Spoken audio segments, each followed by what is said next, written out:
Hello and welcome to the Garian Tabletop. I am Garian Reaver and this is a Far Waste devlog. Time for another class, the Chemist. As always, any content in this is subject to change as the game grows and we get feedback.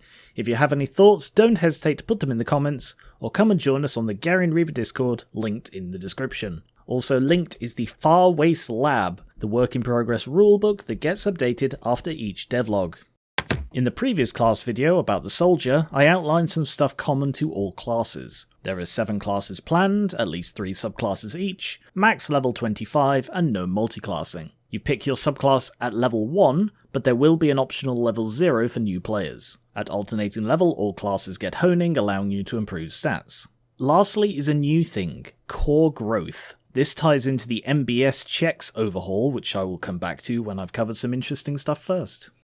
Chemists in the post-poc are vital to life and health. Compounds are the means of healing and protection, so many chemists serve as their settlement's doctor. In the game, they're the dedicated healer class, but are also capable of dishing out some nasty effects and dangerous attacks. The 3 subclasses are the Corruptor, the Purifier, and the Reactor. Like the previous class video, I'm going to skim through all the abilities the class and subclasses have, with more detail being on the Far Waste Lab in the near future. Chemists are amateur adept with any 2 weapon categories, rifles and handguns, sprayers and blunt melee, whatever you want. They're also only adept with PPE armor, that's limited to special protective wear that anyone could use. Chemists start with 1 adept weapon and a melee weapon. I'm currently fleshing out the weapons, and players will have a choice of starting weapons in each category. Among all the stats, chemists require intelligence the most. Starting from level 1, all chemists, regardless of subclass, get compounds.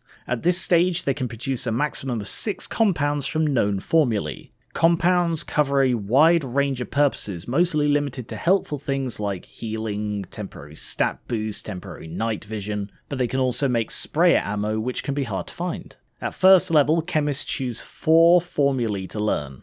The way compounds work is chemists are able to produce up to 2 compounds of their choice per hour of rest. They can then give these away or hold on to them. Spend 4 meters to drink or feed one, or 10 meters to throw one, but no character can drink more than 1 in a turn. Compounds are central to the chemist. The subclasses either get unique compounds or unique ways of using them. They're sort of like a cross between, healing potions and healing spells. You can buy compounds, but the chemist can make a limited number for free per day. The maximum number they can make, as well as the number of known formulae, increases steadily with level. By level 25, they can have up to 16 compounds from 11 formulae.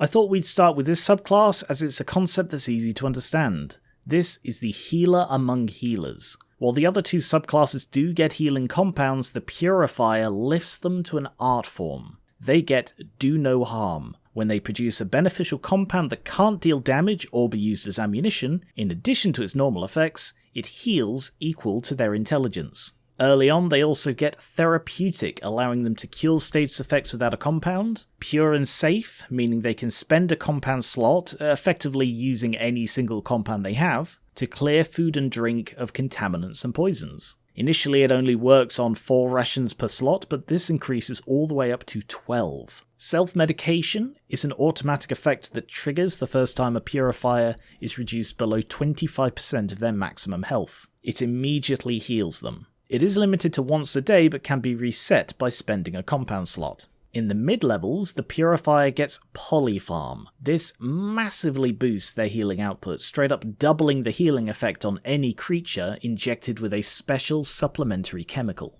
They can inject a number of creatures equal to their int. They also get Emergency Dose. When a nearby creature would drop to 0 health, they can immediately use a compound on them.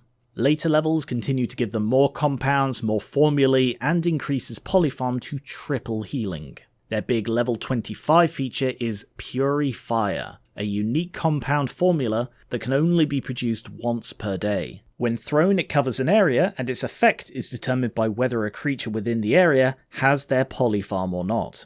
Creatures injected with Polyfarm heal each turn, while creatures that aren't instead take heat damage. If your top priority is keeping your team healthy and powerful, the Purifier Chemist might be the class for you.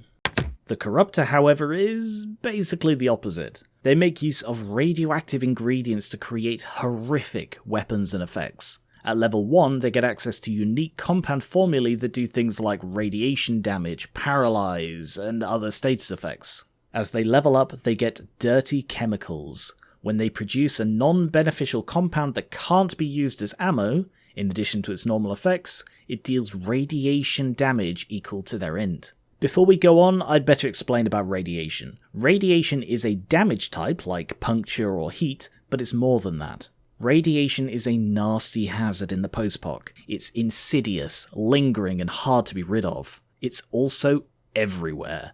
In the plants and creatures, in the air they breathe, in the water one can find, and in the twisted weapons wielded by madmen, like the Corruptor.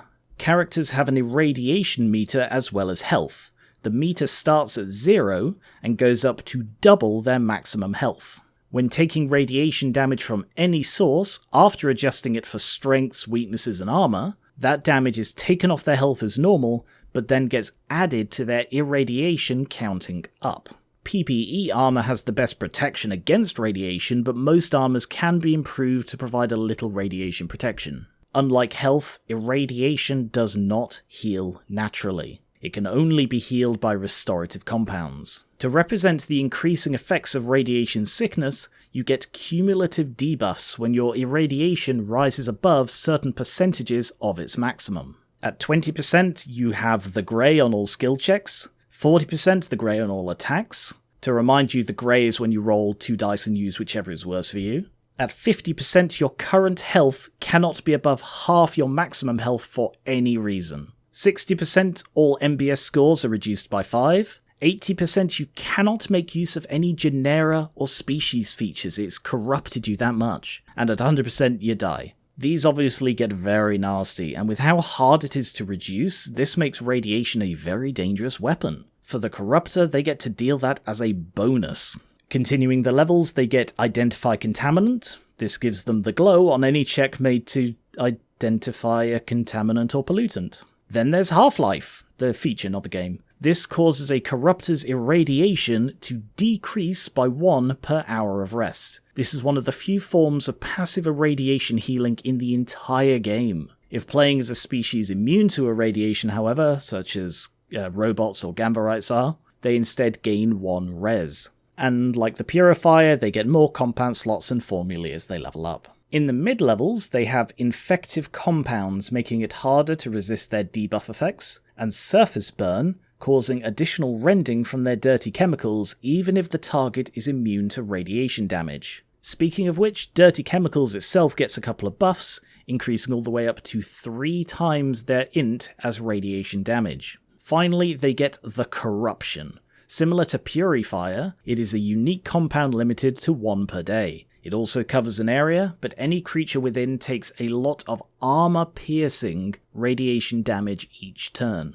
Like I said, this is the dark reflection of the Purifier. Some people want to heal, some just want to kill and maim. But no judgment here, you can be whatever kind of person you want to be in the far wastes.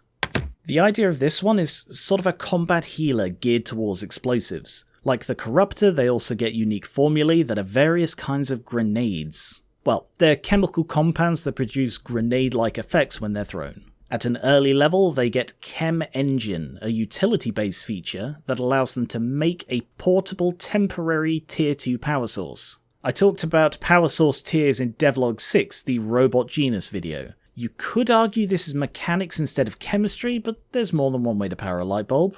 They also get canister compatible, meaning any beneficial compounds they make are treated as grenades for the purposes of explosive weapons, such as being loaded as ammunition. Unlike the other Chemist subclasses, the Reactor gets free access to professional weapons. Their Chem Engine feature also improves, letting them make higher tier power sources, but the higher the tier, the more compound slots they take up. In the mid-levels, they get Violent Compounds. This, somewhat vaguely, doubles the value of any numbers rolled for the effects of harmful compounds. This and a few other Chemist bits need nailing down. I've recently overhauled MBS checks for another video, but it means I need to go back through and make sure everything lines up with sort of how the mechanics work. Then there's Chain Reaction, which causes random grenades to explode on creatures hit by their compounds. The last thing reactors get is reactive water. Another unique compound, 1 per day, covers an area and explodes when disturbed.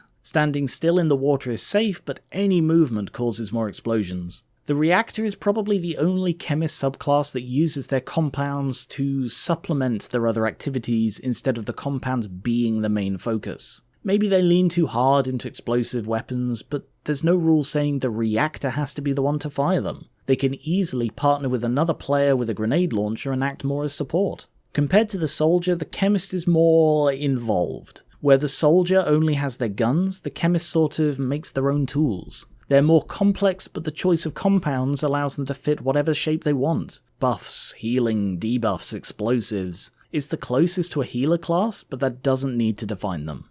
And that is it for the chemist. Let me know your thoughts. I'll hop over to a genus next and probably then do a kitchen sink devlog showing off all the little things I've been working on in the meantime. If you like the sound of anything I've talked about here, come and give us a hand. We're working on this with the help of the people over on the Gary and Reaver Discord, which is linked in the description. And definitely check out the Far Waste Lab, the rulebook of everything we have released so far, also linked. We'd appreciate if you shared this round to anyone you know who might be interested. Thank you very much for watching, subscribe for more Far Waste devlogs or for board games, card games, miniatures, and TTRPGs like this. And I will catch you later.